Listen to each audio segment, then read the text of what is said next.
जय हिंद। स्वागत है आपका हमारे YouTube चैनल एजुकेटेड श्रावस्ती पर। मैं हूं सूरज चौधरी और आज का जो टॉपिक है फर्टिलाइजेशन है। तो फर्टिलाइजेशन जानने से पहले हम लोग क्या जान लेते हैं कि जो फीमेल रिप्रोडक्टिव सिस्टम होता है उसमें कौन कौन से आर्गन होते हैं, उसके कौन कौन से पार्ट होते हैं, इनके बारे में हम लोग बात कर लेते हैं। जब आप फीमेल रिप्रोडक्टिव सिस्टम पढ़ते हैं तो उसमें सबसे पहला पार्ट आता है वेजाइना। ठीक, वेजाइना के बाद क्या आता है? सर्विक्स आता है। फिर उसके बाद आता है यूटेरस। यूटेरस के बाद आता है फैलोपियन ट्यूब या फिर उसको क्या कह देते हैं?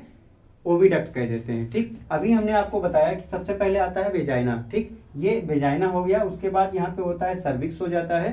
फिर सर्विक्स के बाद ये पूरा आपका आ जाता है यूटेरस में आता है। फिर यूटेरस के बाद ये आपका ओविडक्ट हो जाता है। ओविडक्ट को हम लोग फैलोपियन ट्यूब भी कहते हैं। ठीक, अब उसके बाद में जो फैलोपियन ट्यूब होती है उसके बाद लास्ट में ओवरी लगी होती है।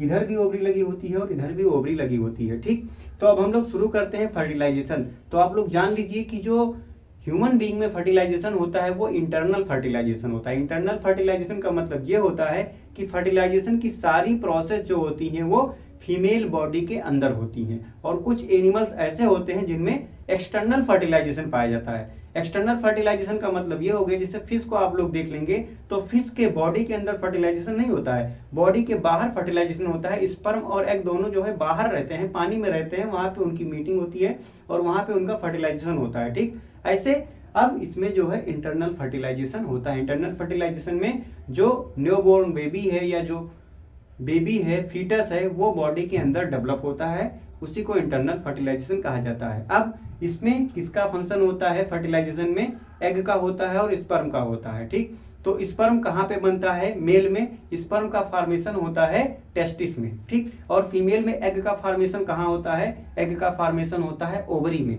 ठीक, जो फीमेल होती है या जो गर्ल्स होती है प्यूबर्टी के बाद उसके पास बहुत सारे एग रहते हैं। लगभग 20 लाख एग होते हैं फीमेल के पास। ठीक, लगभग 20 लाख एग होते हैं। लेकिन ये एग उसके जन्म के समय से भी रहते हैं, ये एग उसके जन्म के समय से रहते हैं। लेकिन जब प्यूबर्टी आती है, जब ओवरी जो है फीमेल सेक्स हार्मोन का फॉर्मेशन करती है, फिर ये एग जो होते हैं वो पक जाते हैं। उसके पहले वो पके नहीं होते हैं, कच्चे रहते हैं, इसलिए वो जो है ओवुलेशन नहीं हो पाता है। ठीक, जब प्यूबर्टी आती है तभी जो है मेंस्ट्रुएशनल फ्लो होने लगता है, तब जाकर के वहां पे क्या हुआ? फीमेल रिप्रोडक्टिव हार्मोन्स मींस कौन कौन से हार्मोन्स? प्रोजेस्टेरॉन और एस्ट्रोजन। एस्ट्रोजन में ओ से लिखते हैं लेकिन ओ साइलेंट होता है। अब हम लोग पढ़ते हैं फर्टिलाइजेशन। फर्टिलाइजेशन में क्या होगा? जो मेल है वो क्या करेगा? वो स्पर्म को जो है फीमेल बॉडी के अंदर डालेगा। ठीक, आप लोग जानते हैं कि स्पर्म और एग का फ्यूजन ही फर्टिलाइजेशन होता है। तो इसमें जो है स्पर्म इंटर करेगा कहाँ से? वेजाइना से। स्पर्म इंटर करेगा वेजाइना से। जब कपुलेशन होता है, जब कपुलेशन होता है, निषेचन होता है या जनन होता है, तभी जो है ये प्रोसेस होगी। जब कपुलेशन होगा तो फीमेल बॉडी के अंदर मेल क्या करेगा? अपने रिप्रोडक्टिव ऑर्गन मींस पेनिस से फीमेल बॉडी के अंदर जो है स्पर्म का इंसर्शन करेगा या फिर उसको कह सकते हैं आप लोग इंजेक्शन, इंजेक्ट करेगा। ठीक, इंजेक्ट बोलते हैं, इंजेक्ट करेगा। और ये प्रोसेस जो है साइंटिफिक लैंग्वेज में कपुलेशन कहलाती है या फिर इजाकुलेशन कहते हैं। जब इजाकुलेशन होगा मींस स्पर्म जो है फीमेल बॉडी के अंदर डाला जाएगा तो वो वेजाइना में पड़ेगा, फिर सर्विक्स के होते हुए वो कहाँ जाएगा?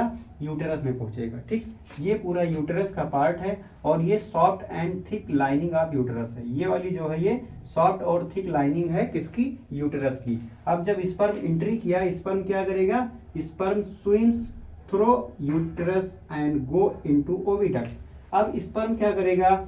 यूटेरस में तैरेगा, क्योंकि ये बहुत मोटाइल होता है, मीन्स बहुत तेजी से ये भागता है। ठीक, जैसे स्पर्म एंट्री किया बहुत तेजी से भागने लगेगा और ये पूरे यूटेरस में फैल के इधर उधर घूमने लगेगा। अब इधर उधर घूमेगा तो ये कहाँ चला जाएगा? फैलोपियन ट्यूब में चला जाएगा। ठीक, अब फैलोपियन ट्यूब, हमने एक फैलोपियन ट्यूब मतलब एक ही ओविडक्ट का फॉर्मेशन यहाँ पे किया है, फिगर बनाया है। तब जब ये ओविडक्ट में पहुंचेगा फिर क्या होगा? ओवरी क्या करेगी? एक एग को रिलीज कर देगी। जब ओवरी एक एग को रिलीज कर देगी और इधर से एक स्पर्म आएगा। एक इजाकुलेशन में मिलियंस स्पर्म जाते हैं लेकिन केवल एक ही एग को फ्यूज कर पाता है। जब ओवरी एग को यहाँ पे डिस्चार्ज करेगी मींस ओवुलेशन होगा, ovary releases egg into oviduct. ठीक, ओवरी ने एग को रिलीज कर दिया, एक स्पर्म आया, इसमें इंसर्ट कर जाएगा, मीन्स स्पर्म का पेनिट्रेशन होगा। ठीक, स्पर्म का पेनिट्रेशन होगा, एग के अंदर जब एंट्री कर जाएगा तो एग और स्पर्म का फ्यूजन हो जाएगा, इसी को कहते हैं फर्टिलाइजेशन। और क्या बनेगा, जाइगोट का फॉर्मेशन हो जाएगा।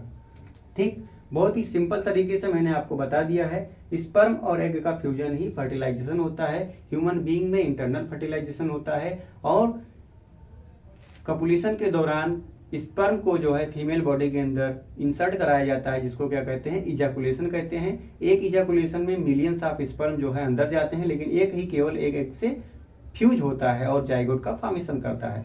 नेक्स्ट वीडियो में हम लोग बात करेंगे डेवलपमेंट ऑफ एम्ब्रियो का, ह्यूमन के डेवलपमेंट ऑफ एम्ब्रियो की बात करेंगे। तब तक के लिए आप हमारे चैनल पे प्यारा सा कमेंट कर दीजिए और हमारे चैनल को सब्सक्राइब कर लीजिए। Thank you.